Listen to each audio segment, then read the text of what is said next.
सच्चिदानंद रूपाय नमो सद्गुरु भक्त कल्याण मूर्ती नमो सद्गुरु भास्कर पूर्ण कीर्ती प्रारंभ विनंती गुरु गणपती विद्यादया सागर अज्ञान तोहरणी बुद्धी दे आराध्य मोरेश्वर दुःख दारिद्र्य देशांतरा पाठवी हे गणनायक गजमुखा भक्ता बहु दोषवी अधिष्ठान जिथे प्रतिष्ठान देखा तिथे जन्मला पुन्हा तिथे एका तयाच्या नामे चुकी जन्म ठेपा नमस्कार माझा श्री सद्गुरु एकनाथ मस्तक हे पायावरी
जाणे भक्तीचा जिव्हाळा तोची दैवाचा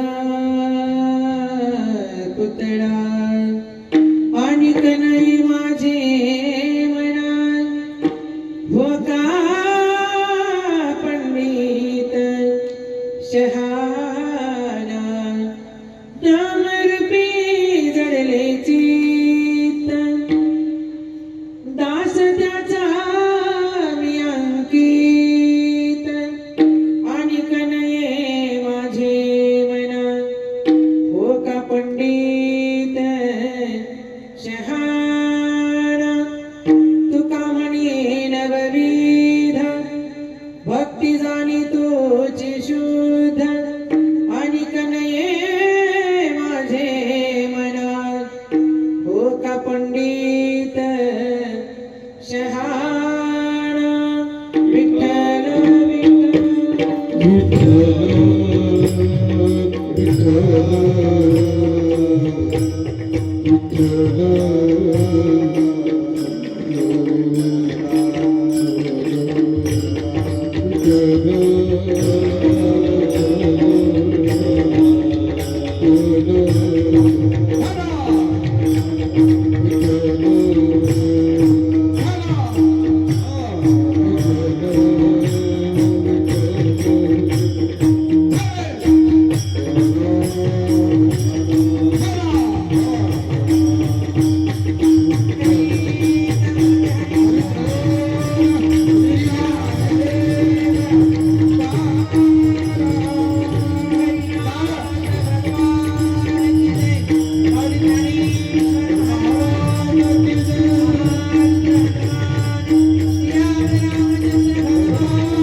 प्रस्तुत प्रसंग कीर्तन रूपी सेवेकरिता निवडलेला अभंग जगाचे जगद्गुरु जगतवंदनीय साधू संत श्रीमंत वैराग्यमूर्ती देहू निवासी संत तुकाराम महाराजांच्या गात्यातील सुंदर असा 4 चरणांचा सर्वांच्या पाठांतरात असणारा अभंग आजच्या 3ऱ्या दिवसाच्या कीर्तन रूपी सेवेकरिता निवडलेला आहे. चैतन्य भूषण पाषाण दूषण कथामृत आशन जिजाई रमण देहूचे सुप्रसिद्ध संत तुकाराम महाराज मानवी जीवाला उपदेश करतात. काय उपदेश करतात? माणूस म्हणून जन्माला आले की माणसाला देश कळणं गरजेचं आहे. माणूस म्हणून जन्माला आले की देव कळणं गरजेचं आहे. माणूस म्हणून जन्माला आले की देवाचं नाव कळणं गरजेचं आहे. पण आम्हाला माणसातला माणूसच कळत नाही तर बाकी गोष्टी कधी कळाव्या? आणि या बाकी गोष्टी कळण्यासाठी असा हा अखंड हरिनाम सप्ताह करावा लागतो. याला देव म्हणतात, याला संत म्हणतात आणि याला भगवंत म्हणतात. संत, भगवंत आणि त्या भगवंताचं नाम तिन्ही गोष्टी एकत्रित आल्या तर माणसाच्या जीवनाचा उद्धार आहे. ऐका, आम्हाला देश नाही कळाला तर आमच्या जीवनाचा उद्धार नाही. आम्हाला देव नाही कळाला तर आमच्या जन्माचा उद्धार नाही. आणि आम्हाला देवाचं नाम नाही कळालं तर आमच्या जन्माला येण्याचं सार्थक नाही. उडाला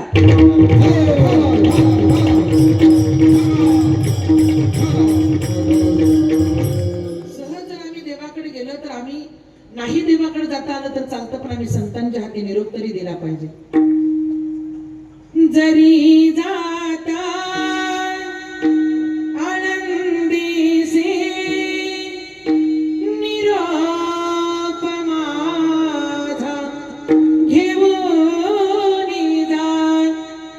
जरी जाता आनंदीसे निरोप माझा घेऊन जा. हा भाव ज्या दिवशी आपल्या अंतःकरणामध्ये निर्माण होतो त्या दिवशी भक्त पंढरपूर आळंदी या ठिकाणी नाही गेला तर चालतो पण त्याचा निरोप सामान्य जीवाच्या हातून भगवंतापर्यंत पोहोचला जातो. याला म्हणतात जाणे भक्तीचा जिव्हाळा. आम्हाला देव कळणं गरजेचं आहे, देवाचं नाव कळणं गरजेचं आहे. पण आम्ही ना तिकडे जात नाही, आम्हाला देव कळत नाही ना देवाचं नाव कळत नाही. पण भाग्य आहे तुमचं, पेठवडच्या गावामध्ये एवढा भव्य दिव्य नामसप्ताह साजरा होतो. हे सप्ताह केवळ आपल्याला भोजनासाठी नाही, लक्षात ठेवा. हा सप्ताह आपल्या जागृती करण्यासाठी असतो. अखंड चिंतन भगवंताचं का असतं? अखंड ज्याला खंडच नाही, अखंड याला का म्हणलं? सकाळी काकडा, नंतर पारायण, नंतर गाथा भजन, नंतर रामकथा, नंतर हरिपाठ, हरि कीर्तन, हरि जागर, याचा अर्थ अखंड आहे. मी अखंड साधू संतांना दिलं, बाकी जीवाला दिलं नाही का? बाकी जीवांनी अखंड चिंतन केलं पाहिजे. गीता भागवत करीती श्रवण अखंड चिंतन विठोबाचे. अरे माणसाचा जन्म देवाच्या प्राप्तीसाठी झाला पण आम्ही खावं प्यावं लेवावं एके दिवशी ज्या मार्गाने आलो त्या मार्गाने निघून जावं. सहज म्हणतात माणसं काही जरी केलं तरी एके दिवशी जावंच लागणार आहे. पण जाण्याच्या अगोदर कर्तव्य करावं लागणार आहे, हे लक्षात ठेवा. विठाला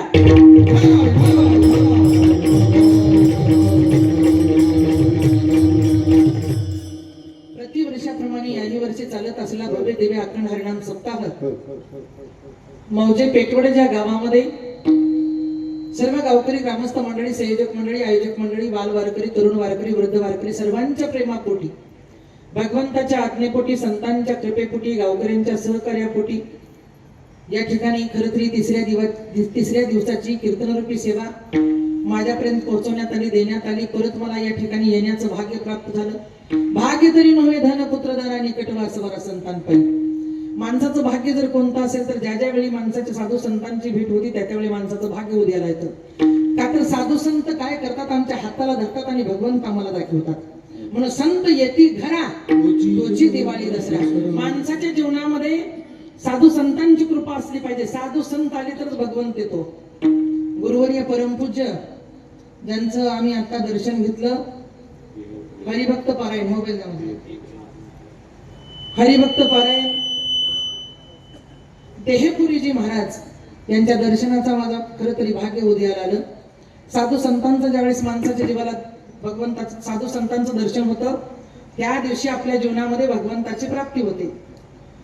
देव आम्हाला कळत नाही, देव आम्हाला मिळत नाही, माणसात आम्ही देव शोधला पाहिजे. साखर ऊसात आहे, बरोबर आहे, पण शोधायला कारखान्यात गेल्यावर सापडेल का? नाही सापडत. ऊस कारखान्यात जावं लागेल मग साखर सापडेल, बरोबर आहे की नाही? आणि ऊसच जर कारखान्यात नाही गेला, कारखाना जर नाही चालू झाला आणि आम्ही म्हणले की बाबा चला कारखान्यात जाऊन साखर घेऊन येऊ, मिळेल का? मिळत नाही. ऊस कारखान्यामध्ये गेला पाहिजे, त्याचं चाळण गाळण केलं पाहिजे, साखर निर्मिती झाली पाहिजे, मग आम्ही घरी येऊन साखर घेऊन आली पाहिजे. तसं परमात्मा आम्हाला मंदिरात गेल्यावर मिळत नाही. हजारो वर्ष तुम्ही मंदिरात जाऊन त्या मंदिराच्या समोर देवाचरणावर नतमस्तक व्हा, तुम्हाला परमात्मा मिळेल. परमात्मा हा तुम्हाला मिळण्याचं ठिकाण म्हणजे महात्मा आहे. परमात्मा मिळण्याचं ठिकाण साधू आहे. परमात्मा मिळण्याचं ठिकाण संत आणि परमात्मा मिळण्याचं ठिकाण मानव. याच्यामध्ये आम्हाला परमात्मा शोधायचा आहे. ज्यांच्या दर्शनाचा योग आला परमपूज्य हरिभक्त पारायण संत बालयोगी देहपुरी महाराज मठ संस्थान कहाळा, भाग्य माझे उद्याला. या ठिकाणी ज्यांच्या मुखारविंदातून तुम्ही रामकथा श्रवण करीत आहात, हरिभक्त पारायण रामकथाकार परमपूज्य गुरुवर्य अनंत महाराज बेलगावकर यांच्या मुखातून तुम्ही रामकथा श्रवण करीत आहात. राम या शब्दाचा अर्थ आहे, पूर्वी माणसाने सहज जर राम म्हणलं तर माणसाचं काम होत होतं. त्रेतायुगामध्ये नारद भक्ती श्रेष्ठ होती, त्रेतायुगामध्ये राम भक्ती श्रेष्ठ होती, द्वापार युगामध्ये कृष्ण भक्ती श्रेष्ठ होती, कलियुगामध्ये हरिभक्ती श्रेष्ठ आहे, म्हणजे भजन भक्ती श्रेष्ठ आहे. हरी भजनी ढवळीले जग. म्हणजे या कलियुगामध्ये एकच केलं पाहिजे ते भजन. पण भजनी कसं केलं पाहिजे? भजनी चांगल्या पद्धतीने केलं पाहिजे, नाहीतर भजन ते नवी बोंगळवाणी नरका जाणी चुकेना. विठाला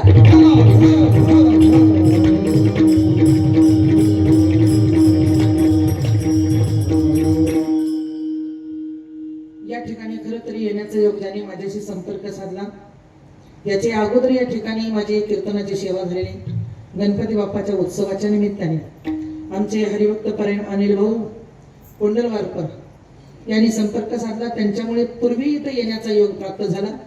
परत या ठिकाणी डबल या सेवा करण्याची संधी प्राप्त झाली. भाग्य उदयाला आलं.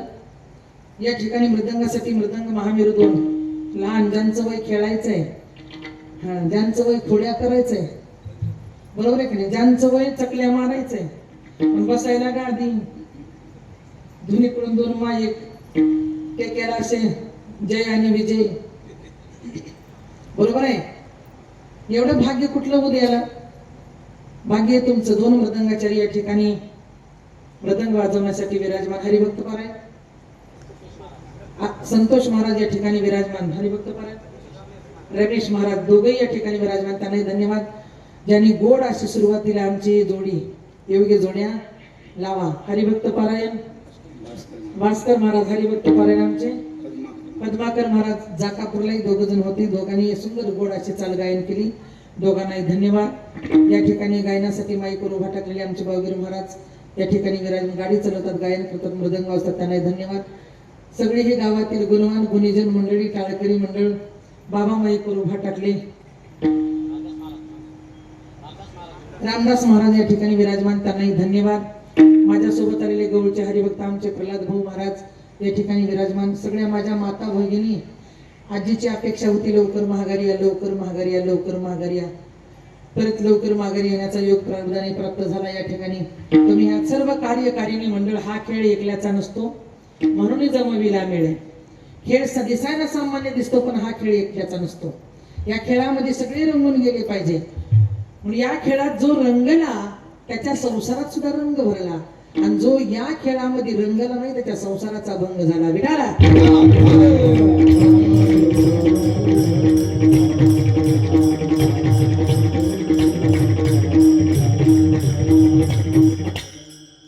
कमीत कमी 2.5 महिने झालं सतत फिरते महाराज. 1 तारीख रिकामी नाही.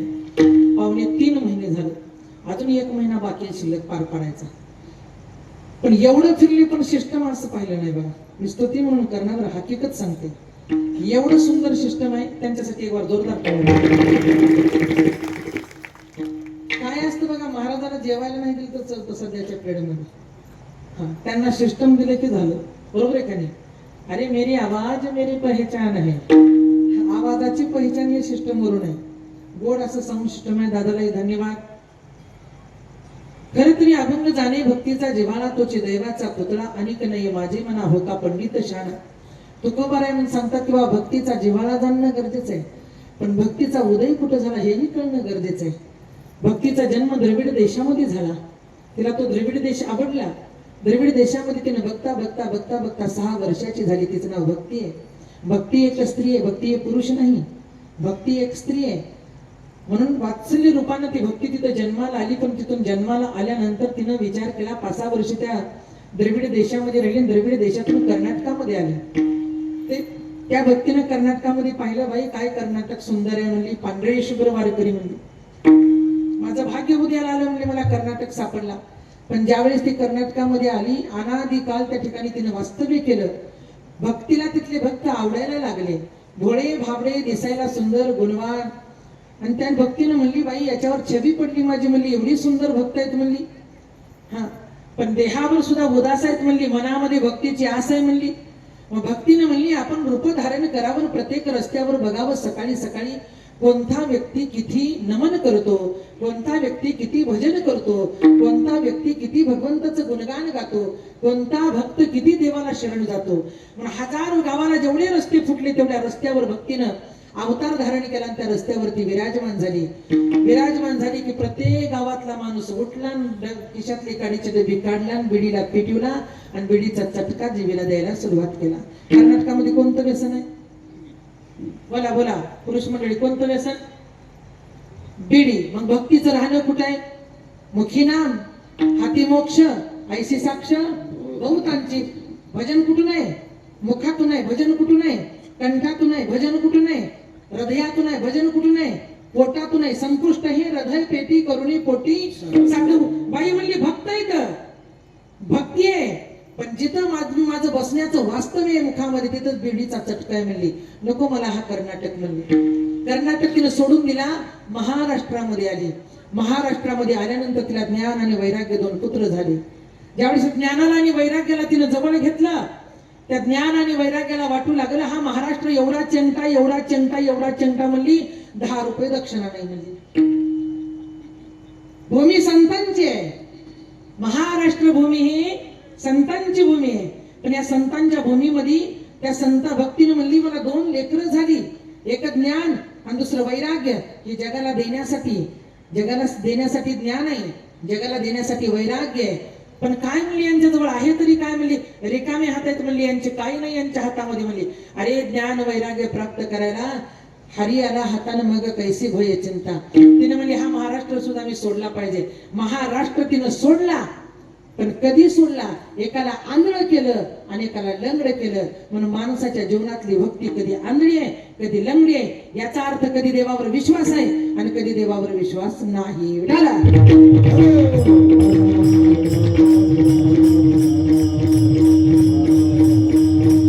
पण मुख्य संतांचा विषय जर असेल तर तो भगवंतावर संतांचा विश्वास आहे. संतांनी भगवंतावर विश्वास ठेवला. संतांची पायी हा संतांचे पायी हा माझा विश्वास.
संतांची पायी हा माझा विश्वास सर्व भावे दास घालू त्यांचा. सर्व भावानं ज्या दिवशी आपण देवाचा दास होतो त्यावेळेस परमात्मा मंदिरात राहत नाही, परमात्मा आमच्या आत विराजमान होतो. आत हरी बाहेर हरी हरिने घर कोंडिले, आत हरी बाहेर हरी हरिने घर कोंडिले. म्हणून ज्ञानोबा सांगतात विश्वची माझे घर. बरोबर आहे. या विश्वात माझं घर आहे. कुठे आहे माझं घर? जिथे भक्त माझे गातात ते माझं घर आहे. म्हणून हे घर, त्या घराला सांभाळून उपयोग नाही, या घराला सांभाळा. या जर घराला सांभाळायचं असेल तर त्याच्यावर विश्वास ठेवा. आणि जर त्याच्यावर विश्वास असेल तर जाणे भक्तीचा जिव्हाळा तोचे दैवाचा पुतळा. ज्याला भजन कळालं तो दैववान झाला, भाग्यवान झाला. आणि ज्याला भजनच कळालं नाही तो जसा आला तसा गेला. विठाला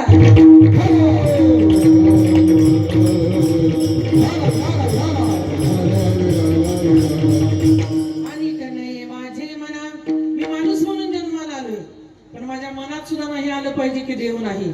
पण बरेचसे लोक म्हणतात देव नाही. देव कोणाला कळतो? ऐका, ज्याच्याजवळ समजदारी आहे त्याला देव कळतो.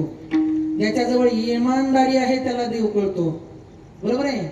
ज्याच्याजवळ गद्दारी आणि बेईमानी आहे त्याला देव कळत नाही. महाराज सुख आले की म्हणतो देव आहे, दुःख आले की म्हणतो देव नाही.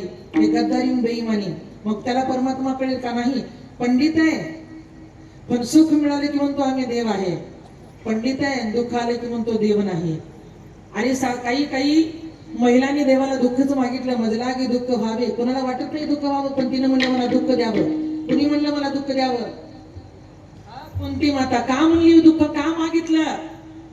देवा माझ्या जीवनामध्ये सदैव दुःख दे रे, मला सुखाची अपेक्षा नाही, मला सुख नको आहे. अगं आत्या दुःख का मागतीस? मी तर परमात्मा आहे, मी तुझ्या जवळ आहे, पण तुला दुःख का हवं? दुःख जर मला मिळालं तर तू माझ्या जवळ असशील त्याचं निवारण करण्यासाठी. आणि मी जर सुखाची अपेक्षा केलं तर तू दूर जाशील, म्हणून मला दुःख हवंय. पंडित लोकांना एखादी गोष्ट विचारायला जावा, मी कोणाची निंदा कोणाची स्तुती करत नाही. जर पंडिताला जर एखादी चांगली गोष्ट विचारायला जावा, महाराज सत्यनारायण कधी घालावं, महाराज तीर्थयात्रा कधी करावं, महाराज प्रसाद कधी सोडावं, ज्या दिवशी त्यांना सुट्टी त्या दिवशी तारीख तुम्हाला. बरोबर आहे का महिला मंडळ?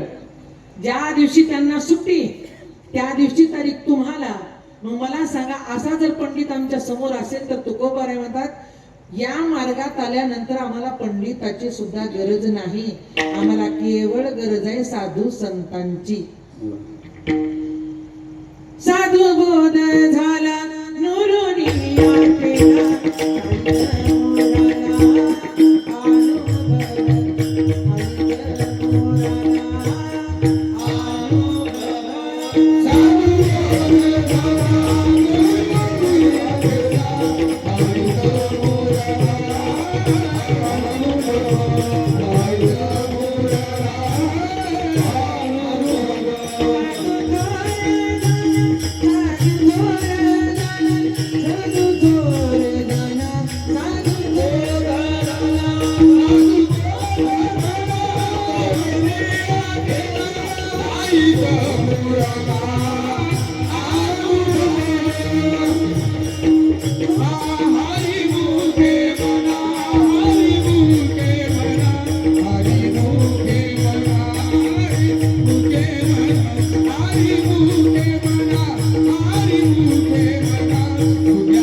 साधू बोध झाला नुरोनी या ठेला ठाईच मुराला. अनुभव भाऊसागराला नेहमी सोडला मला. आपल्यावर आपला बोध झाला पाहिजे, आपल्याला आपला परमात्मा कळायला पाहिजे, तर आपल्यालाच आपला मिळायला पाहिजे, म्हणजे आपणच पंडित झालं पाहिजे. अनेक नाही माझे मना हो का पंडित शहाणा नाम रूपी जडले. कुणाला पंडित म्हणा म्हणावं कुणाला शहाणा म्हणावं, नामरूपी जडले चित्त त्याचा दास मी अंकित. कोणाला म्हणावं पंडित, हनुमंतरायाला म्हणावं पंडित. दास्यत्व स्वीकारलं, निकट भक्ती केली आणि रामाला आत साठवलं. साठविला दाता त्रैलोक्याचा, याला दास म्हणावं.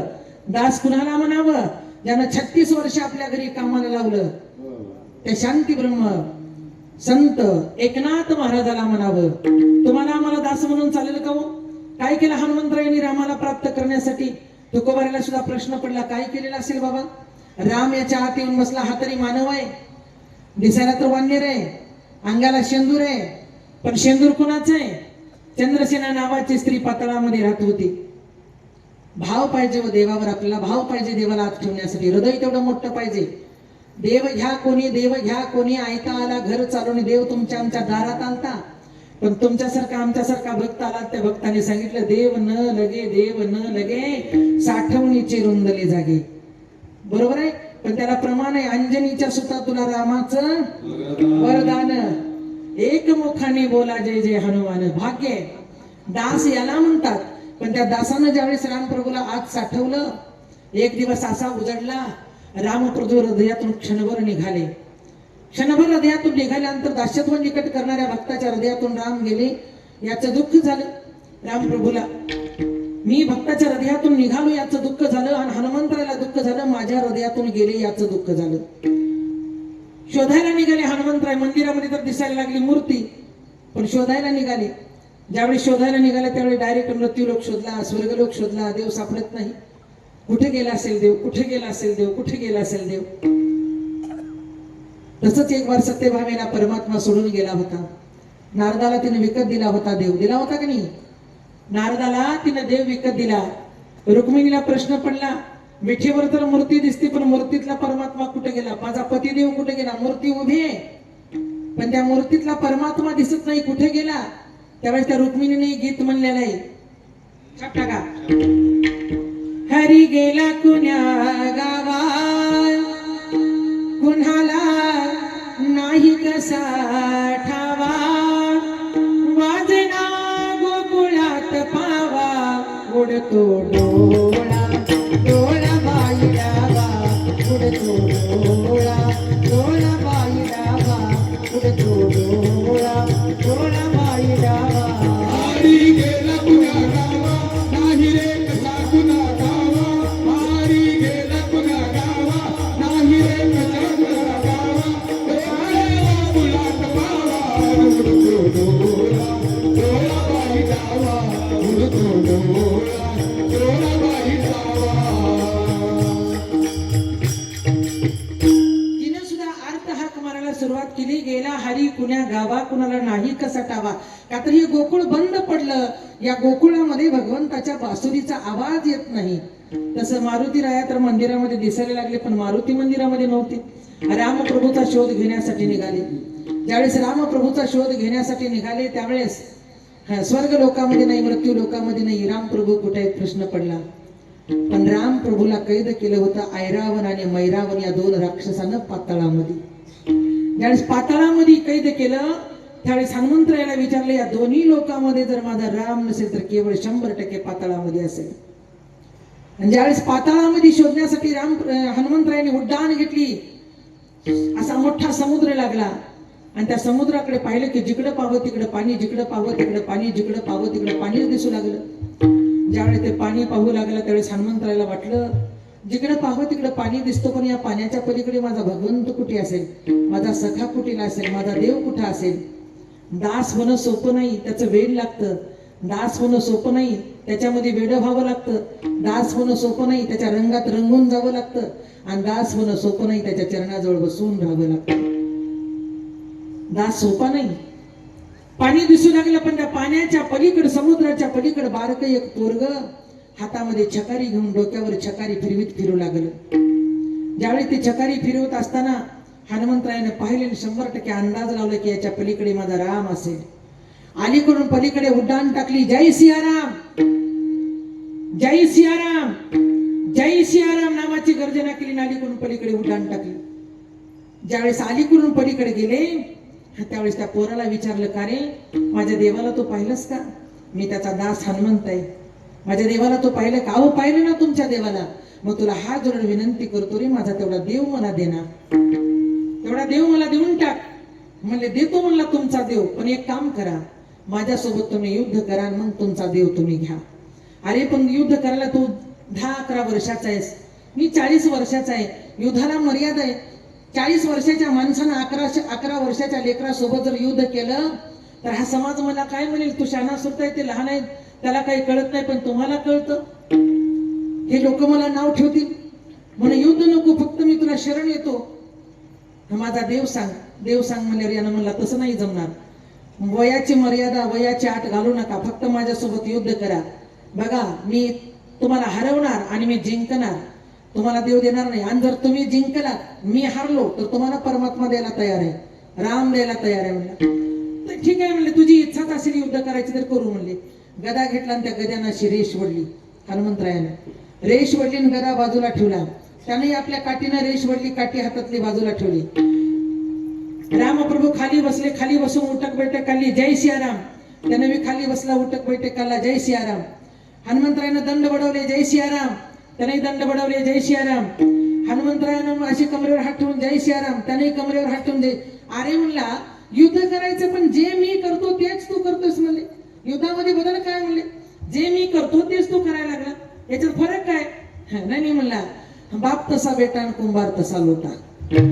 अरे असं कसं शक्य आहे? म्हणले बाप तसा बेटा, मी तुझा बाप नाही, तू माझा पोरग नाही, आणि तू सहज म्हणतो मला बापासारखा बेटा आणि कुंभार तसा लोटा. नाही म्हणला तुम्ही माझे बाप आहात आणि मी तुमचा पुत्र आहे. म्हणला अरे पण कसं काय? ऐका म्हणला, ज्या वेळेस तुम्ही शेपटानं लंका पेटवली आणि लंका विजवण्यासाठी या पाताळात या समुद्राच्या किनाऱ्यावर आलात. म्हणला या समुद्राच्या किनाऱ्यावर आलात, सगळे प्राण्यांनी तुमच्या शेपटीची आग पाहिली आणि सगळी निघून भयभीत होऊन पळून गेले.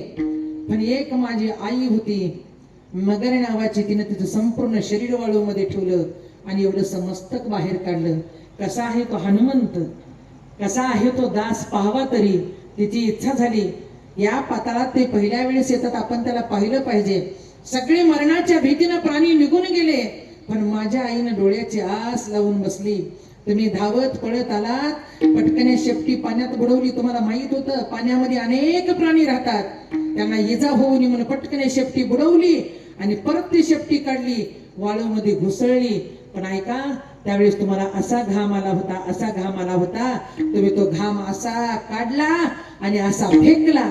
फेकल्या माझ्या आईनं तोंड आ केलं आणि तो घाम गिळला. माझ्या त्या आईच्या पोटी माझा जन्म झाला, तुमच्या घामातून माझा जन्म झाला, म्हणून तुम्ही माझे बाप आणि मी तुमचा पुत्र. तुम्ही माझे हनुमंतराय बाप आणि मी मगर ध्वज तुमचा पुत्र. म्हणला मग सांगा, बाप तसा बेटा आणि कुंभार तसा लोटा. बरं ठीक आहे बाबा बाप, चल. हनुमंतरायला खरं वाटलं, बाप म्हणून अंडज, जारज, उद्वेज आणि श्वेतेज या खाणी निर्माण झालेत. काही घामातून, काही अंड्यातून, काही जारज मधून अशी संतती निर्माण झाली. तसं त्यावेळेस मग मला आता तुम्हाला मी मदत करायला तयार आहे, चला म्हणला. पण एक काम करावं लागेल तुम्हाला.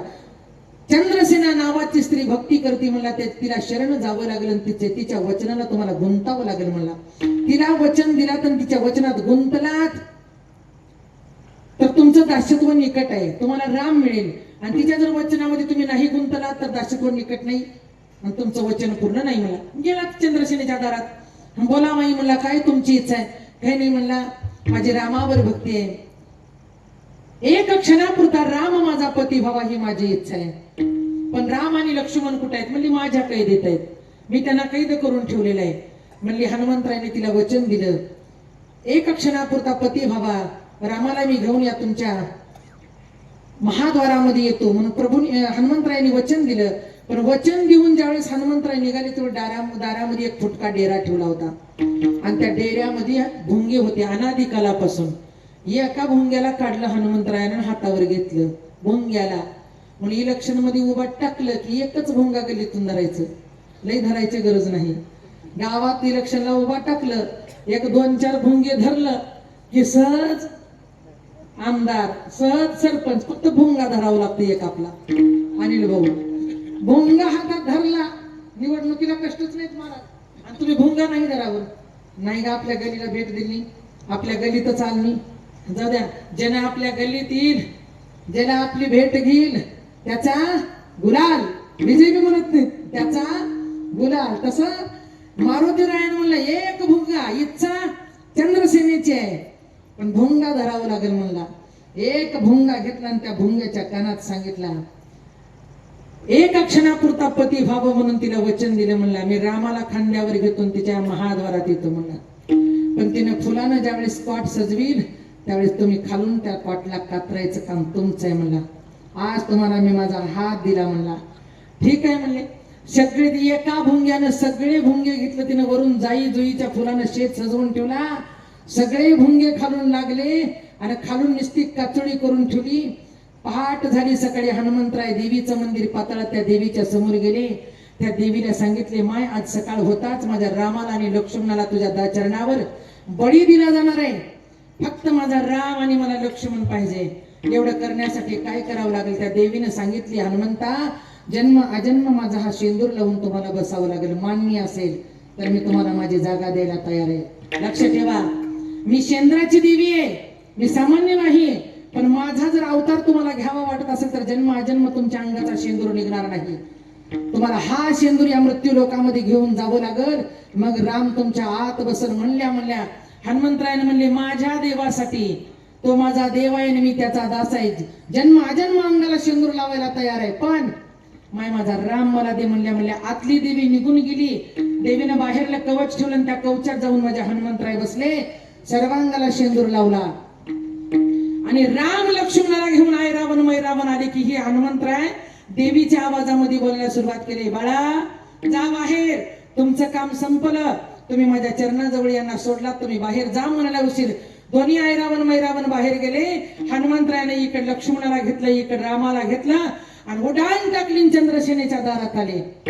राम पाहतात चंद्रसेनेच्या दारात आल्यानंतर, हनुमंता तुम्ही मला कुठे आणले? देवा माफ करा, तुम्ही एक वचनी एक पत्नी आहात, पण ऐका, नामरूपी जडले चित्तन त्याचा दास मी अंकित. मी तुमचा दास आहे पण मी अंकित चंद्रसेनेचे आहे. तिला वचन दिलेलं आहे, एक क्षणापुरता पती व्हावं तिची इच्छा आहे. एक क्षणापुरता. म्हणल्या हनुमंतरायला राग आला. रामप्रभूला राग आला. हनुमंतरायला म्हणायला लागले, हनुमंता मी एक वचनी एक पत्नी माणूस चंद्रसेनेच्या दारात मला आणून सोडल्यास ऐक, एकाच पायावर तू जिथं मी राम लक्ष्मण सीता असेल तिथं तुझा अधिष्ठान एका पायावर असेल. म्हणून बघा तुम्ही, राम लक्ष्मण सीतेची जिथं उभा मूर्ती तिथं हनुमंतराय एका पायावर हात जोडून बसलेले. एका अधिष्ठान असेल तिथं तुम्हाला हात जोडून बसायला. दारात हनुमंतराय हात जोडून बसले. पण रामाला माहित नव्हतं करामत हनुमंतानं का केली.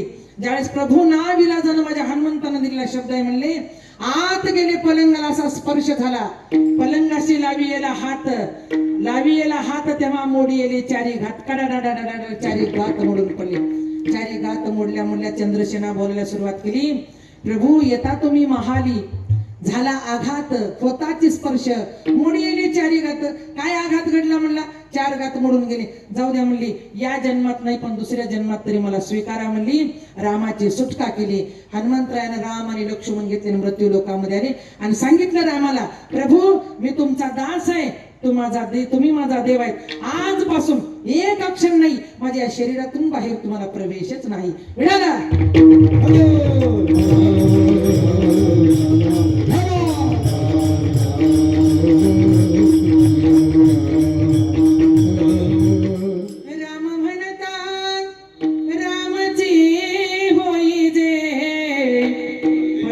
सोनी पदवी घे जे. राम म्हणले की माणसाच्या मुखातून राम झालं पाहिजे. राम म्हणले की माणसाचं काम झालं पाहिजे. नामरूपी जरले चित्त त्याचा दास मी अंकित. तुका म्हणे नवविध भक्ती जाणी तोची शुद्ध. भक्त आणि भक्ती यामध्ये फरक काय? अभंगाच्या पहिल्या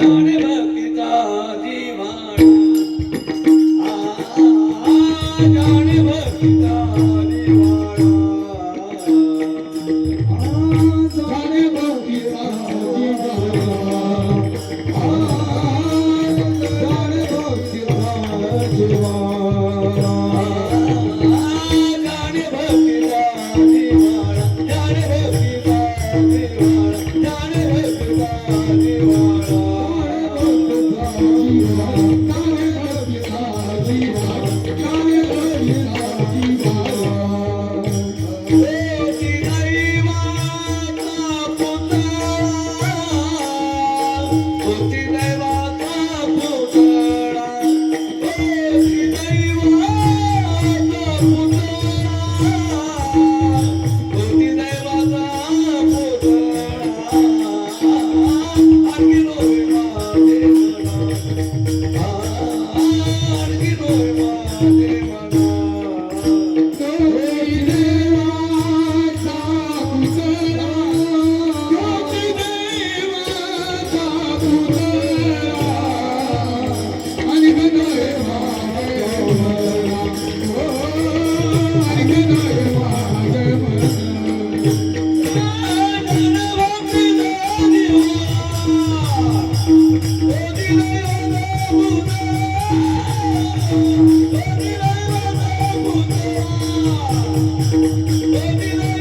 संत जगद्गुरु तुकोबाराय सांगतात, जाणे भक्तीचा जिव्हाळा. भक्त आणि भक्ती हे माणसाच्या अंतःकरणामध्ये प्रवेश करते.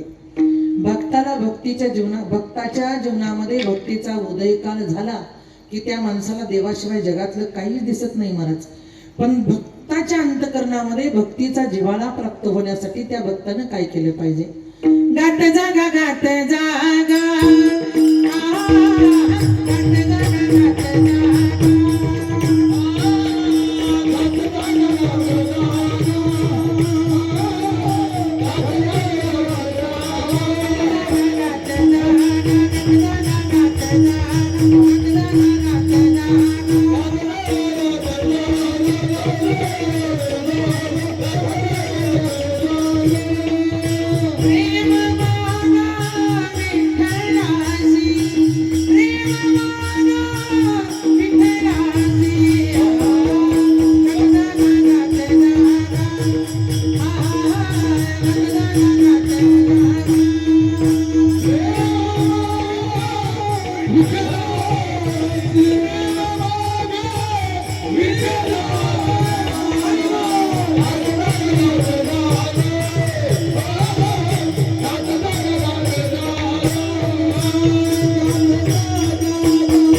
संसारातलं प्रेम खरं का परमार्थातलं प्रेम खरं? कुठलं आहे मावशी?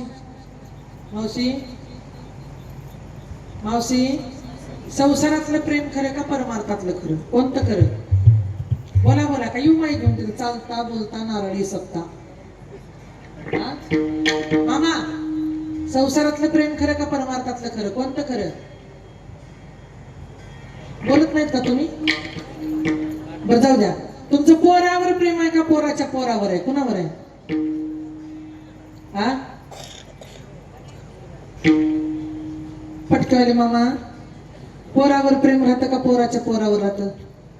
हा, सगळे 70च्या पुढले आहेत. आता कुणाला विचारावं तेच कळणार.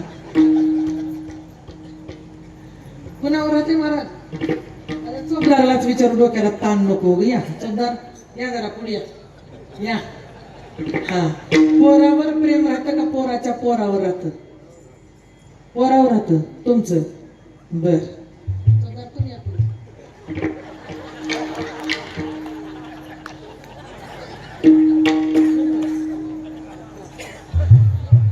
पटकेवाली मामा, पोरावर प्रेम राहतं का पोराच्या पोरावर राहतं? कुणावर राहतं सांगा बरं? नाहीच म्हणलंय त्यांनी. पोरग बी नाही, पोराच पोरग बी नाही. असे मोकळे सकच आहेत ते. विचारते कुणावर राहते खरं सांगा बरं? आपल्या पोरावर राहतं का पोराच्या पोरावर राहतं? हा, ह्यानी पुरीकडे गेली. बरं जाऊ द्या, ह्यानी पुरीकडे. तू माय माझं झालंच नाही की म्हणावं अजून. ऐका, आपल्या पोरावर प्रेम राहत नाही, पोराच्या पोरावर प्रेम राहते. का तर पोरग ही मुद्दल आहे आणि पोराचं पोरग ही व्याज आहे. नातवंडावर प्रेम आहे का नाही तुमचं? नातावर नातावर, बरोबर आहे का? नातू कोण आहे? व्याज आहे. वर्ग कोण आहे? मुदल. माणूस मुदल बुडाली तर चालतंय का म्हणतात, पण व्याज घेऊन पडा, बरोबर आहे का? मुदल बुडू द्या का, मुदल त्याच्या बापाला सोडत नाही म्हणतात. कसं बी वसूल करतो, फक्त आधी व्याज काढून घ्या. म्हणून माणसाचं प्रेम व्याजावर. तसं नातवंडासाठी माणूस गाढव होतं, घोडा होतं, उंट होतं, हत्ती होतं, हे बी करतं नातवंडासाठी. त्या नातावर एवढं प्रेम परिवार. मला जे मागल त्याच्यावर तुझी इच्छा ते तुझं म्हणला. नेमोनी गावात बाजार भरला, नातवंडाला खांद्यावर घेतलं आणि म्हातारा बाजारात निघाला. म्हातारीने विचारले, कुठं वर? तुला कळत नाही, बस घरी म्हणला. तुला कळत नाही, बस घरी. आणि माणसं बायाला कळतच नाही म्हणतात, आणि बाया म्हणतात मी आहे म्हणून तुमचा संसार झाला म्हणतात. हे म्हणतात बायाला कळत नाही, त्यांनी म्हणतात मी म्हणून तुमचा संसार झाला. असं आपलं रणगाडं चालूच आहे. मला याच्यात भजनाला कधी वेळ आहे? भजनासाठी वेळच नाही. प्रेम या शब्दाची भाषा सांगते. खांद्यावर घेतलं, जत्रा भरली. त्या जत्रेमध्ये आजोबा त्या नातवंडाला घेऊन निघाले. नातवंडाला घेऊन गेले. म्हणले, काय त्याच्याकडे बोट करशील? माझं तुझ्यावर प्रेम आहे म्हणले. ज्याच्याकडे बोट करशील ते तुझं म्हणले. खांद्यावर घेऊन आखा बाजार फिरले, पण नातवंडानं कशाकडेच बोट केलं नाही. असं एक शेवटचं दुकान राहिलं, त्या दुकानामध्ये साप लोंबत होता. साप. त्या सापाकडे बघितलं, म्हणला बाबा, असं डोक्यात आणलं. बाबा म्हणला, तेवढं मला द्याल का म्हणला. तेवढं द्याल का म्हणल्यावर दुकानदारला म्हणलं, घे बाबा पैसे तेवढं दी. माझ्या नातवंडानं आखा एवढा बाजार फिरलो, कशावर हात केला नाही म्हणला, पण याच्याकडे हात केलं म्हणला, दी तेवढं दी. तो साप घेतला, नातवंडानं हातात घेतला. आजा आणि नातू गावात आले. भर चौकामध्ये आजोबाच्या वयाची माणसं गप्पा मारीत बसलेली. पप्या उदर खाली म्हणला, घे तू हे साप आणि जा तू घरी म्हणला. मी थोडं गप्पा मारीत बसतो आणि येतो, तू चल पुढं, मी तुझ्या मागं येतो. आलं नातवंड घरी. आलं ती पोरगं आलं. आई आई आई म्हणलं. आई स्वयंपाक करत होती, चुलती भांडे घासत होती. ह्याने गेलो हॉलमध्ये, ते साप घेतला, असं असं असं असं खेळवलं. तिथून दुसऱ्या खोलीत गेलं, असं असं घेऊन खेळलं. तिसऱ्या खोलीत गेलं, चौथ्या खोलीत गेलं. पुन्हा स्वयंपाक घरात केलं की आई स्वयंपाक करून भांडे घासायला बाहेर आली. आई भांडे घासत होती, चुलती धुवत होती. स्वयंपाक घरात गेलं, आई आई आई आई म्हणलं. ते सापाचं पिल्लू घेऊन खेळलं. खेळता खेळता ती साप खेळता खेळता आजीच्या खोलीमध्ये त्या आजीकडे गेलं. आजी आजी बघ म्हणला, मला बाबानं काय घेऊन दिले, बघ बघ आजी बघ, आजी बघ. आजीला लागली होती झोप. खाली खेळता खेळता आजीवर बाजूवर गेला. आजीकडे खेळवीत खेळवीत खेळवीत खेळवीत खेळवीत आजीच्या छताडावर ते ठेवलं साप. आजीच्या छताडावर साप ठेवलं आणि आजीच्या हातावर लेकरू झोपलं. हातावर झोपल्यावर दोघीचं काम झालं. बाई लेकरू कुठे? लेकरवाडीनं म्हणली, बाई माझं लेकरू कुठे गेलं म्हणून शोधायला लागली. आजीची सासूबाईच्या रूम मध्ये आली, तर सासूबाईच्या रूम मध्ये आल्या तिने पाहिलं, सासूच्या उरावर बसलाय, छातीवर असा फणा काढून साप, आणि लेकरू झोपले बघलेला. म्हणली माय म्हणली, आणि लई सासूबाईच्या छातीवर मोठा साप बसलाय की म्हणली. लेकरू बाजूला झोपलंय, पण साप लई मोठा बसलाय. माय आता काय करावं म्हणली. ती जाऊ आली, पळत आली. तिने पाहिलं, म्हणली माय लई मोठा अख्खा साप बसलाय की छाताडावर, आता कसं करावं. दोघी जावा जावा बोललाल्या. लेकरू बी झोपलंय माया माझं तिथं बाजूला म्हणला. जिचं लेकरू होतं तिनं या दोघीची कुजबुज ऐकली की म्हातारी जागी झाली. झोपलेली म्हातारी जागी झाली. म्हातारी जागी झाली. म्हातारीनं हळूच डोळे उघडली की पुढे फणा काढून बसलेला असा दिसला. आग माय ग म्हणली, आता माझं जगणं काही खरं नाही माय म्हणली. आता ही काय मला काळ सोडत नाही म्हणली. छाताडावरच बसले माझ्या म्हणली. ह्याचं नाव साप आहे म्हणली. आता काय मी जगते का नाही की म्हणली. पण कुणाला मराव वाटत नाही, प्रत्येकाला जगाव वाटते.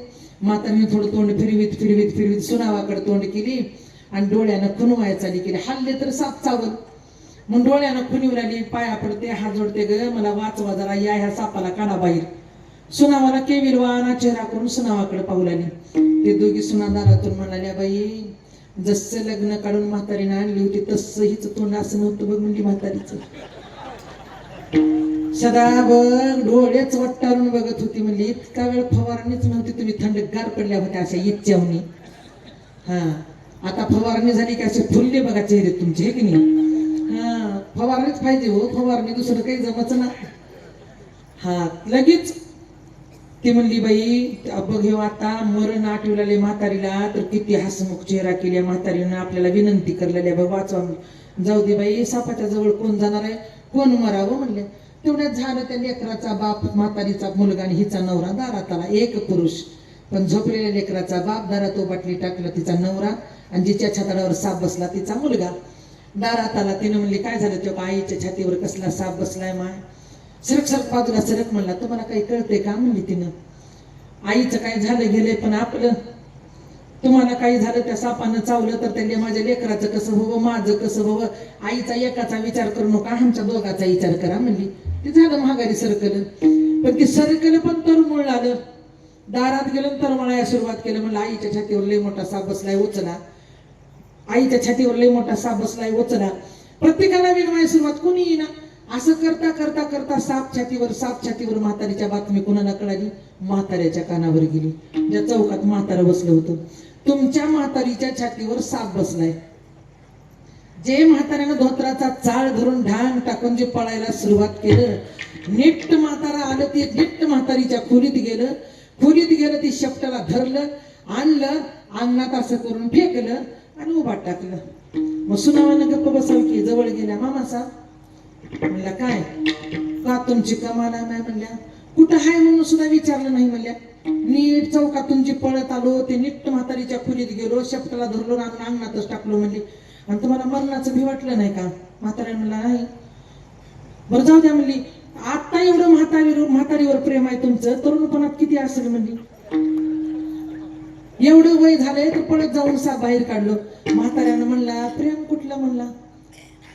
ती काय साप असली का ग म्हणला, बाजारातून आणलेला नकली आहे म्हणला.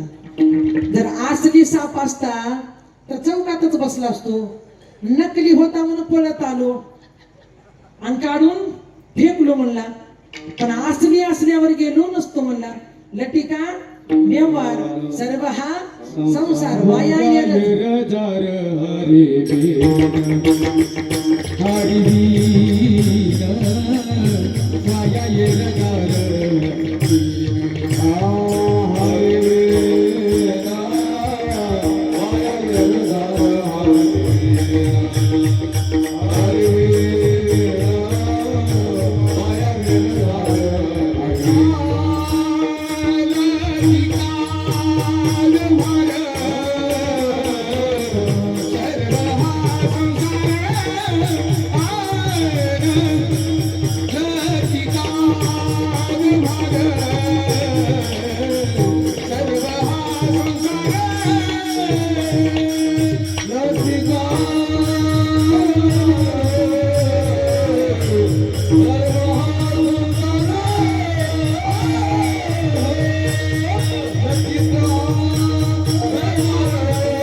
संसारामधलं प्रेम लटकायन परमार्थात मधलं प्रेम खरंय.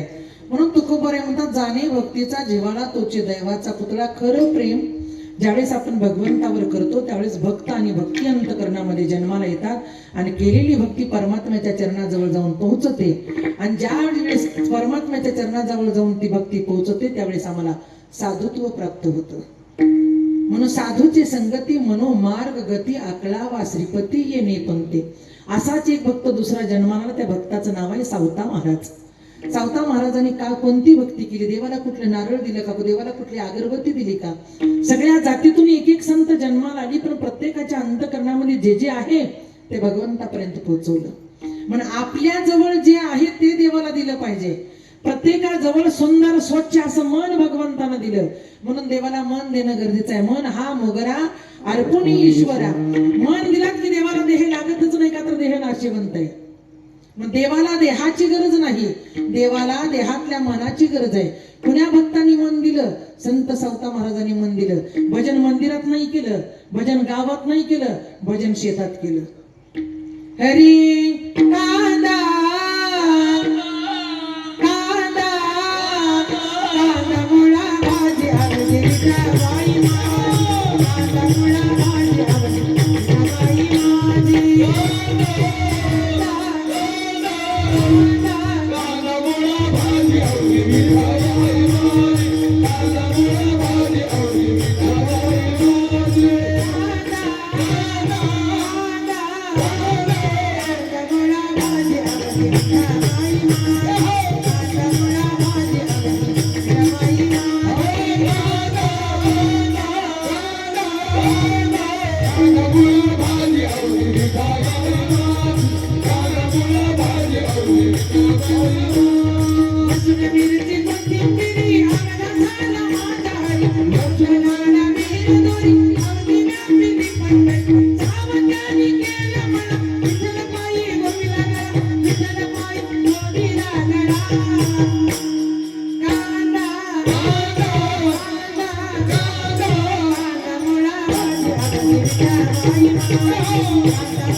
ज्यावेळेस माणसाकडे ज्ञान प्राप्त होतं केवळ त्याला भजन कारणीभूत असतं. भजन कारणीभूत असतं. भजन देवाला प्राप्त करण्यासाठी इंद्रिय कारणीभूत असतात. 2 डोळे चांगले पाहिजे, 2 कान चांगले पाहिजे आणि 1 मुख चांगलं पाहिजे. बाबा देवाला आपलंसं करण्यासाठी, भक्त आणि भक्ती जन्माला येण्यासाठी 2 डोळे पाहताना चांगले स्वच्छ आणि सुंदर असले पाहिजे. म्हणून डोळे तुम्ही घ्या रे सुख पहा विठोबाचे मुख, डोळे निवतील कान माझ्या विठोबाचे गुण. बरोबर आहे. मुखी नाम हाती मोक्ष ऐशी साक्ष बहुतांची. याला सावता महाराजांनी काय नाव दिलं आहे का? लसूण मिरची कोथिंबिरी अवघा झाला माझा हरी. लसूण म्हणजे कान, मिरची म्हणजे 2 डोळे आणि कोथिंबीर म्हणजे ही जाऊन तोंड फुंनी टाकते कुठे फाट्ट म्हण्या.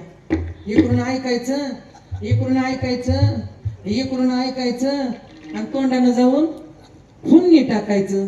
बरोबर आहे का? लसूण मिरची कोथिंबीर कुठं बसल्यात हे? या मडक्याला.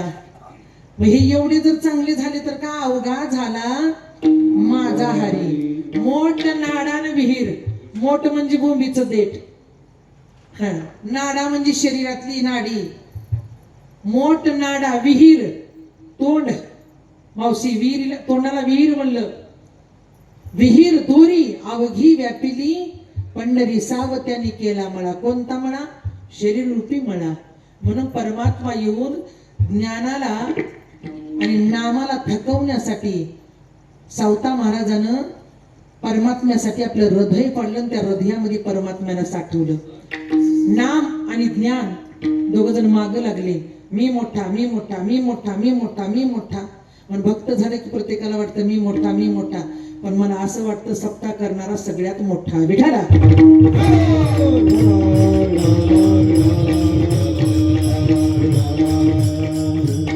एवढं करण्यासाठी भक्ताचं मन खूप मोठं पाहिजे महाराज. आणि ज्या दिवशी मन मोठं झालं त्या दिवशी परमात्मा या शरीरामध्ये विराजमान होतो. ते नाम आणि ज्ञान दोघाला अहंकाराला. त्याने म्हणू लागला मी मोठा, त्याला वाट लागलं मी मोठा. दोघजण पळायला सुरुवात केली. देवानं म्हणजे जो मला शोधून काढील ते जगात मोठा. गेले सावता महाराजाकडे. सावता महाराज गोड असं भजन करीत होते आणि कोयत्यानं घेऊन कंबर बांधून ज्वारी कापीत होते. देवानं अंगावरले वस्त्र फाडले आणि जाऊन पुढे उभा टाकला. बघा भक्ती आणि भक्त कसा असतो. स्वतःचे वस्त्र फाडला आणि भगवान सावता महाराजाच्या पुढे जाऊन भगवंत उभा टाकला. हात जोडतो, पाया पडतो. हो म्हणू लागला सावता महाराजाला. महाराजांना म्हणले का हो, का माझ्याशी हात जोडता, का माझ्या पाया पडता? तुम्ही कोण आहात, कुठून आलात? मी पंढरपूरचा आहे. पंढरपूरहून आलो, माझा रस्ता चुकलाय हो. बघा फिरता फिरता माझे वस्त्र फाटली, माझ्या पायातली चप्पल फाटली.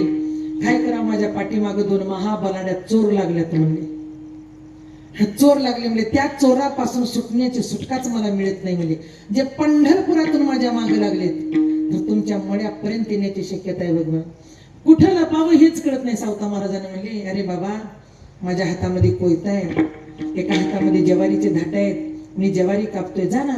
हे बाजरी माझी आहे, हे ज्वारी माझी आहे, हा ऊस माझा आहे, हा अवघा मळा माझा आहे. तुम्ही कुठेही जा, कुठेही लपा, ते दोन चोर तुम्हाला यातून कधीच बाहेर काढणार नाहीत. परमात्मा म्हणून लागला, नाही हो, यात जरी लपलो तर त्यांना मी सहज त्यांच्या हाताला लागेल, पण अशा ठिकाणी लपवा की मी कोणाच्याच हाताला नाही लागलं पाहिजे. म्हणल्या परमात्मा खाली बसला आणि सावता महाराजाचे दोन पाय धरला. पायाचा स्पर्श, देवाच्या हाताचा स्पर्श सावता महाराजाच्या पायाला झाल्या सावता महाराजांना हातातला इळा कमरेला खवला आणि सावता महाराजाच्या डोळ्यातून अश्रूच्या धारा येऊ लागल्या. ज्यावेळेस अश्रूच्या धारा, त्यावेळेस परमात्म्याच्या भुजला धरला, उठवून उभा केलं. हरी पांडुरंग मायबाप विठ्ठला, माझी परीक्षा पाहण्यासाठी तुम्ही असं रूप घेतलं का हो देवा? काय करावं, माझ्याकडून चूक झाली का देवा? मला माफ करा. मी तुम्हाला इथं जागा दाखवली. या भक्ताच्या हृदयात तुमचं स्थान आहे देवा. म्हणलं काढला वेळा ठार मन्या फाडलं हृदय.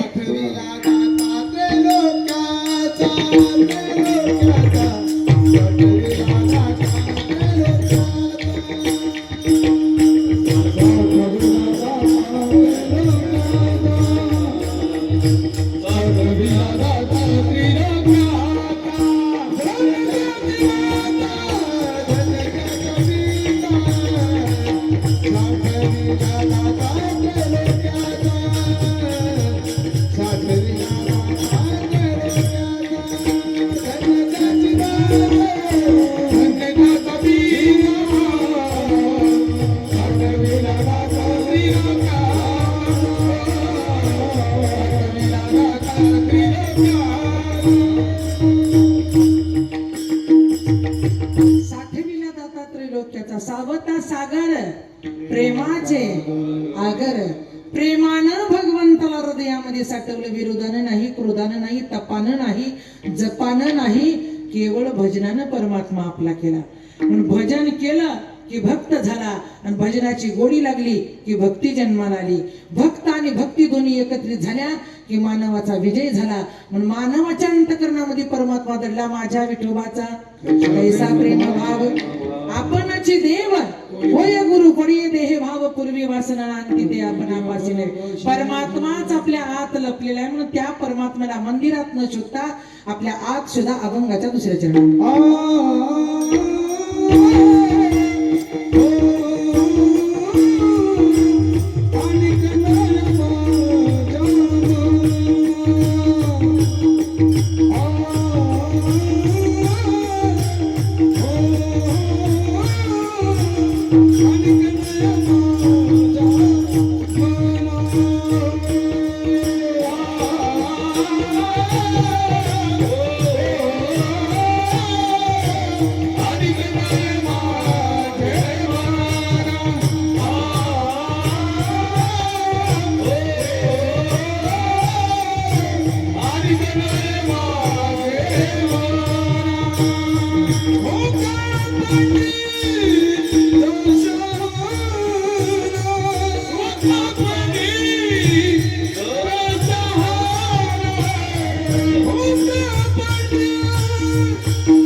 अनेक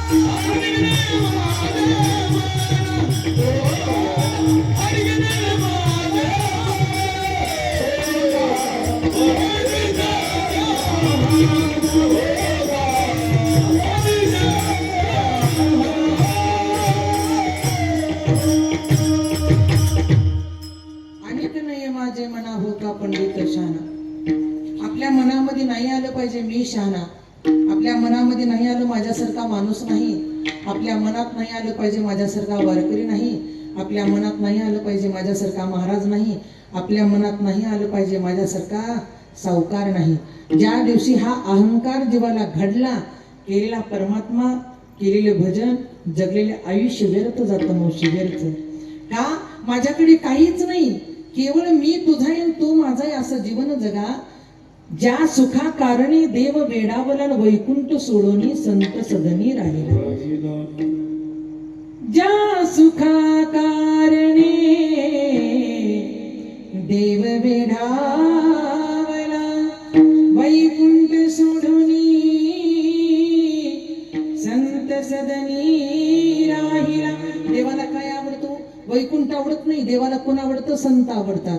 देवाला कोण आवडतात? साधू आवडतात. देवाला कोण आवडतात? वारकरी आवडतात.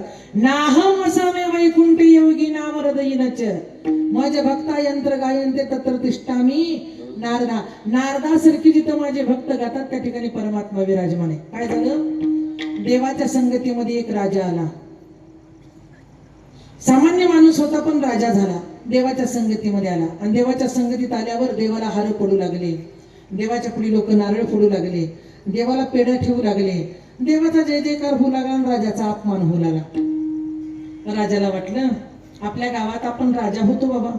लोक आपले पाय धुवायचे, लोक आपल्याला हार घालायचे, लोक आपल्याला राजा म्हणून नमस्कार करायचे. पण या देवाच्या संगतीत आलो म्हणला आणि माझा अपमान चालू आहे, देवाचा सन्मान चालू आहे म्हणला. देवालाच लोक हार घालायत, मला कुणी विचारणार? देवालाच पेढी दिलेत मला कुणी विचारणार? देवाला शाली घालायत, मला कुणी घालणार? या राजाला वाटलं याची संगत काय कामाची नाही म्हणला. संगत काही कामाची नाही म्हणले. दोघे जण एका गंगेमध्ये स्नानासाठी गेले. गंगेत दोघ जण स्नानासाठी गेले. स्नान करायची म्हणला आणि गंगा सोडायची म्हणला. आता देवाची साथ आपल्याला सोडायची म्हणला. आपण देवाच्या साथीवर आता जगायचं नाही म्हणला. दोघेही गंगेत स्नानाला गेले की देव तिथं बुडले. देव बुडले आणि वरी आला स्नान करून. वरी आला देव काही वरीच येत नाही. देवा वरी ये, देवा वरी ये, हात जोडतो देवा वरी ये. आवाज देऊ लागला. देवानं म्हणले याला अहंकार आला म्हणले, आपण वरी नाही गेलं पाहिजे म्हणले. देव आत पाण्यातच बसले, शंख होऊन बसलेले म्हणून समुद्रामध्ये शंख सापडतात. देव पाण्यात बसले, शंख झाले क्षणार्धापुरतं. हा वर याला जाऊ द्या म्हणला. बरं गेला म्हणला देव संगतीतून. लई माझा अपमान होत होता म्हणला मी राजा असून. आणि नियमोनियमी देव बुडाला. ह्यानं स्नान करून वरी आला. त्या गावातली माणसं आली. का हो म्हणला स्नानासाठी दोघं गेलो होतो पण बाहेर एक जण नव्हता. एक जण कुठे गेलं? ती गेला म्हणला. त्याचे का टापा म्हणला पाण्याच्या बाहेर यायची. मी भक्त होतो म्हणला, मी तरलो म्हणला. ते देव होता आणि बुडाला म्हणला.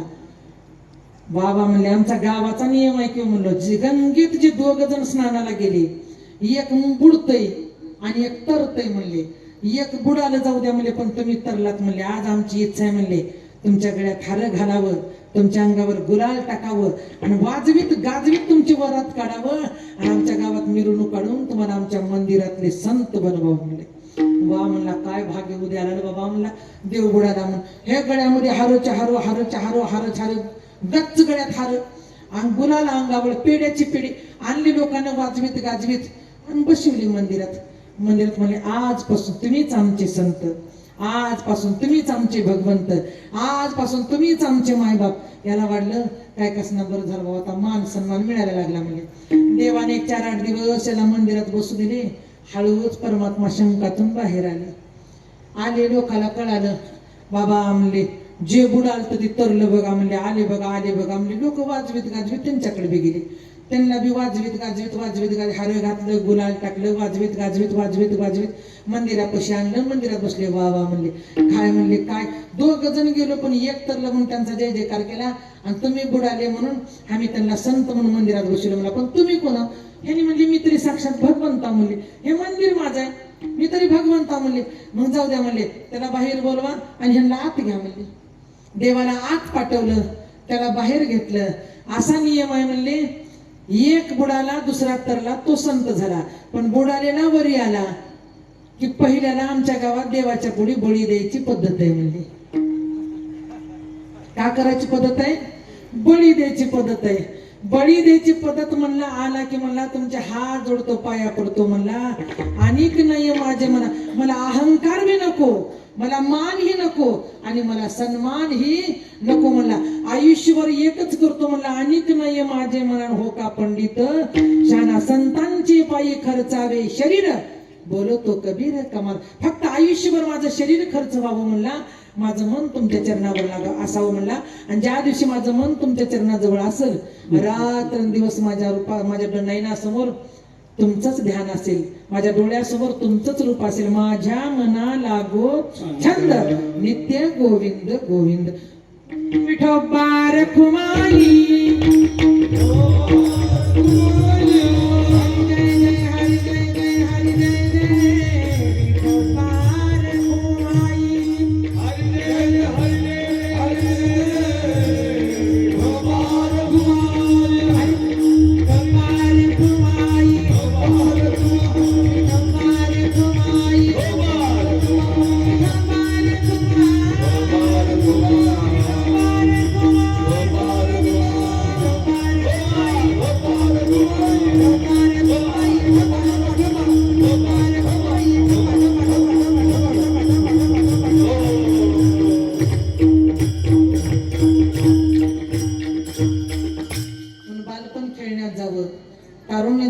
पळण्यात जावं आणि म्हातारपण आनंद घेण्यात जावं असा माणसाचा जन्म असावा. पण बालपण आम्हाला खेळण्यात जात नाही, तारुण्य संसाराच्या पळण्यात जातं आणि म्हातारपण ज्याच्यासाठी संसार केला त्याच्या लाथा खाण्यात जातं. आम्हाला परमात्मा कधी कळतो कळतच नाही. म्हणून माणसाला देव कळणं मिळणं गरजेचं नाही, देव कळणं गरजेचं आहे. आवाज द्या व्यवस्थित, मृदंगाचा आवाज द्या. हरी हे जरी नाही कळलं मगर दुसरा येईल, हे जरी नाही कळलं, हे जरी नाही कळलं, कोणी दुसरा येईल, हे जरी नाही कळलं, हे जरी नाही कळलं मगर दुसरा येईल, हे जरी नाही कळलं, हे जरी नाही कळलं, कोणी दुसरा येईल, हे जरी नाही कळलं. सरक शेवटीला पाळ बांधून घेईल, सरक शेवटीला, सरक शेवटीला बांधून घेईल,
Thank you.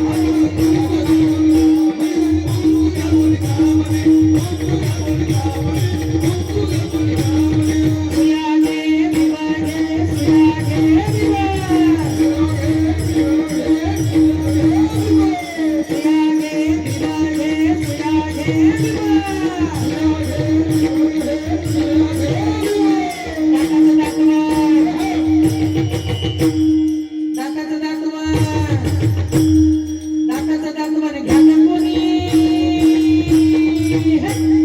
कुंकू घ्या कोणी तळामध्ये बाई कुंकू घ्या कोणी तळामध्ये कुंकू घ्या कोणी तळामध्ये बाई कुंकू घ्या कोणी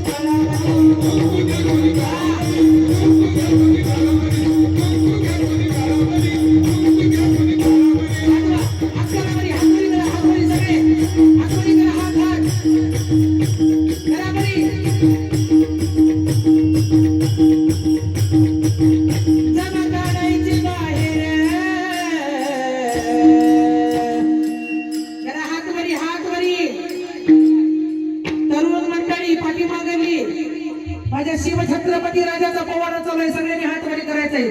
राजाची शपथ आहे तुम्हाला महाराष्ट्रात जन्माला आलेल्या. करा हात वरी करा.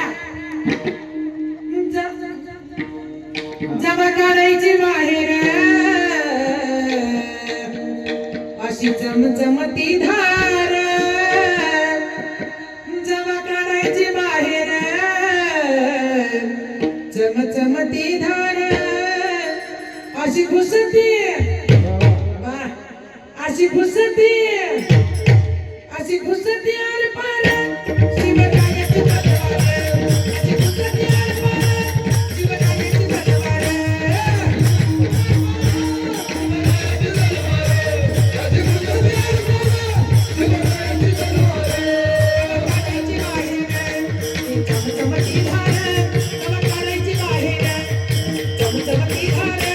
अशी घुसती अशी घुसती अशी घुसती आर पार शिवरायाची तलवार. अशी घुसती आर पार शिवरायाची तलवार. अशी घुसती आर पार शिवरायाची तलवार. अशी घुसती आर पार शिवरायाची तलवार. या रायगडावरती आणि शिवबाची मूर्ती. या रायगडावरती आणि शिवबाची मूर्ती.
त्या राजानं मातीचं सोनं केलं म्हणून हा देव तुम्हाला आम्हाला कळालाही आणि मिळालाही. राजा जर या मातीमध्ये सोनं करण्यासाठी जन्माला आला नसता, भक्ती आणि शक्ती दोन्ही एकत्रित आल्या.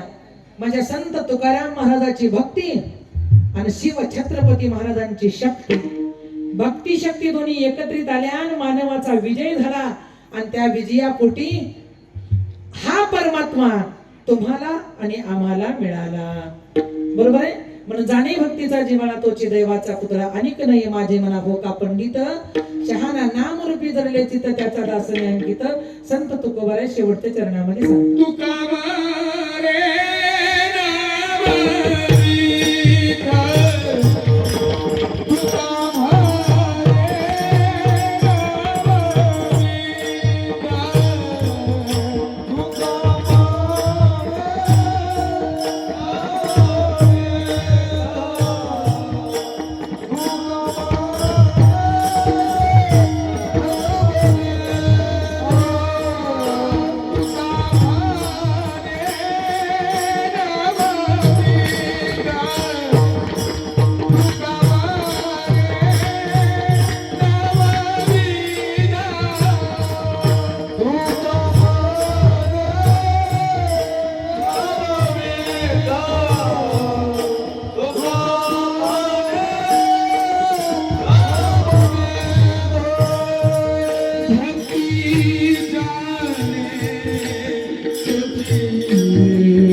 झालेली दुसऱ्या दिवसाची सेवा सर्व गावकरी ग्रामस्थ मंडळ श्रोते सज्जन मागाप महिला वर्ग पुरुष वर्ग सर्वांच्या चरण बिंदावर समर्पित करून सेवेला पूर्ण विराम. विठ्ठल जय जय.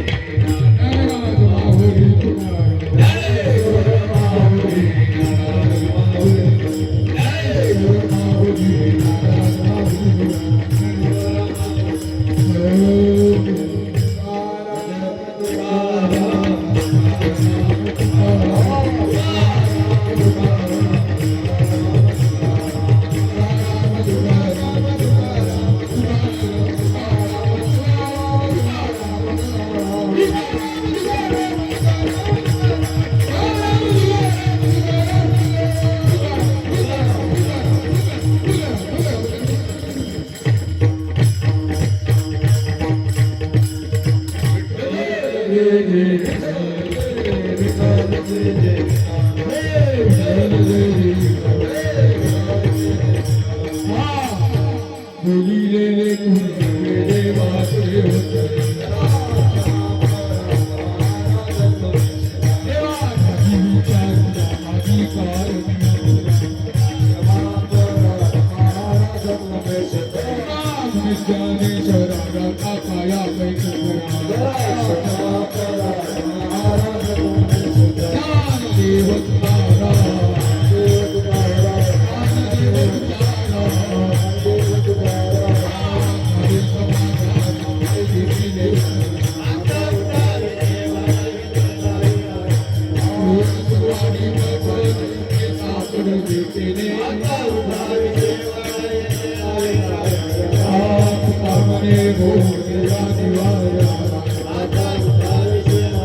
व्याकुळा माझ्या सगळा हरिजनाचा कल्पनेची बाधा नव गोरे बाली सर्व वेळ सुखी असो अहंकाराचा वारा लागोरा कसा माझ्या विश्वाचा भाविक कशी आमाने असावे कल्याण जामुखी निवार बघा मागणित एक कुल प्रजा हे देशी तरी पाहे बाळा या संताची निविहित मजली आणि गृहपाई तुका बने आधार होई देवाई संताची प्रभू श्रीराम जन्मोत्सव व शोभा यात्रा विराट हिंदू संत संमेलन अखंड हरिनाम सप्ताह निमित्त आहे। उद्या सप्ताहातील 4था दिवस आहे। या सप्ताहातील 4 दिवसाची कीर्तन रूपी सेवा श्री भागवताचार्य कृष्णा महाराज धानोरकर यांच्या कीर्तनाचा कार्यक्रम आयोजित केला आहे। तसेच उद्याचा महाप्रसाद कैलासवासी कृष्णाबाई बापूसाहेब नाईक यांच्या स्मरणार्थ श्री माननीय आदरणीय भालचंद्र बापूसाहेब नाईक यांच्यातर्फे उद्याचा महाप्रसादाचा सुद्धा कार्यक्रम आयोजन केलेला आहे। तरी गावातील सर्व भाविक भक्तांनी या भव्य दिव्य कार्यक्रमाचा अवश्य लाभ घ्यावा। ज्ञानदेव तुकाराम ज्ञानदेव तुकाराम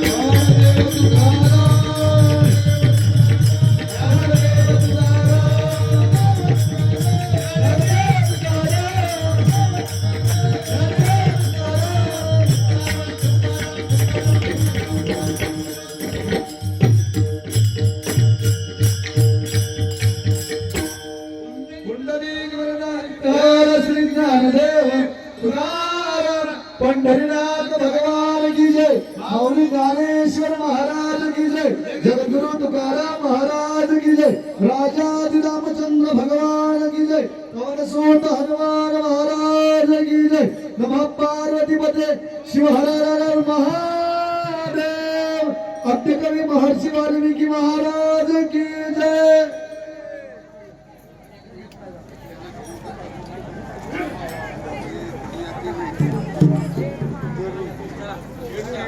वाह वाह वाह